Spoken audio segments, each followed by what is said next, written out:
Hey guys, I'm Shobhana. Welcome back to my channel. ఈరోజు మీ అందరి కోసం మష్రూమ్ టొమాటో కర్రీ తయారీ విధానం చూపించబోతున్నాను. మష్రూమ్ హెల్త్కి చాలా మంచిదండి. ఇందులో మనకి ఎర్గోథియోనిన్, గ్లూటోథియోన్ అని 2 యాంటీ ఆక్సిడెంట్ అధికంగా ఉండటం వలన స్కిన్కి చాలా మంచిది. అలాగే హార్ట్కి చాలా మంచిది. చిన్నపిల్లలకి వారానికి ఒకసారి లేదా 10 రోజులకు ఒకసారి పెట్టినట్లయితే వాళ్ళకు కూడా జ్ఞాపక శక్తి చాలా బాగుంటుంది.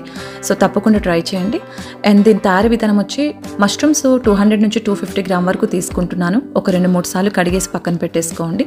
తయారీ విధానానికి స్టవ్ మీద ప్యాన్ పెట్టి స్టవ్ ఆన్ చేయండి. అందులో 3 to 4 టేబుల్ స్పూన్ ఆయిల్ వేస్తున్నాను.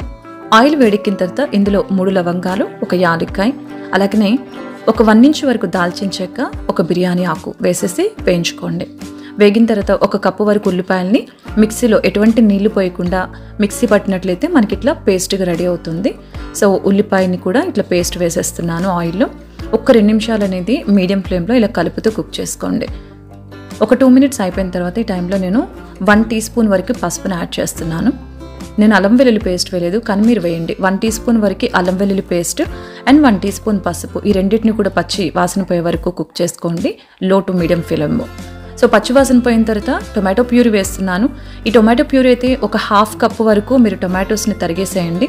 ఇది కూడా అంతే, మిక్సీలో నీళ్లు లేకుండా వేసినట్లయితే పేస్ట్ రెడీ అవుతుంది. ఈ పేస్ట్ని వేసి ఒక 2 నిమిషాలు కుక్ చేసుకోండి. సైడ్ నుంచి మనకు ఆయిల్ అలా రిలీజ్ అవుతుందన్న టైంలో 1 టేబుల్ స్పూన్ కారం, రుచికి సరిపడా సాల్ట్ వేస్తున్నాను. అండ్ ఇదే టైంలో మీరు ధనియా పౌడర్ని కూడా 1 టీ స్పూన్ వరకు వేసేసేయండి. సో కారం, ధనియా పౌడర్ పచ్చివాసన పోయే వరకు ఒక 30 సెకండ్స్ నుంచి 1 మినిట్ వరకు కుక్ చేసుకోండి. ఇలా కలుపుతూ లో టు మీడియం ఫ్లేమ్లో.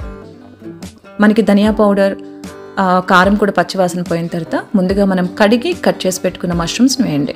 ఒకవేళ పెద్దగా మష్రూమ్స్ ఉంటే కట్ చేయాలి, చిన్నగా ఉంటే డైరెక్ట్గా వేసేయండి, ఏం పర్వాలేదు.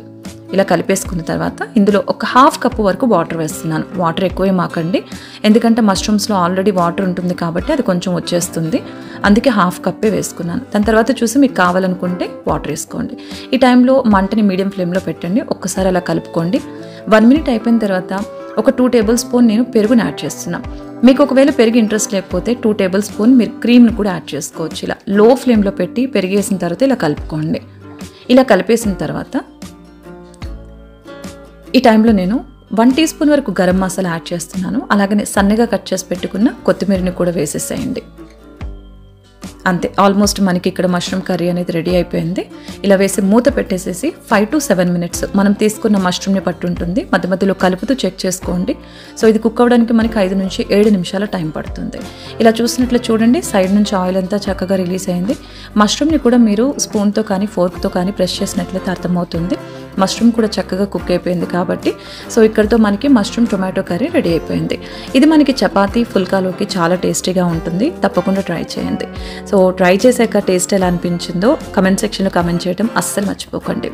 Thank you so much for watching Shobhan Azmi's cook book.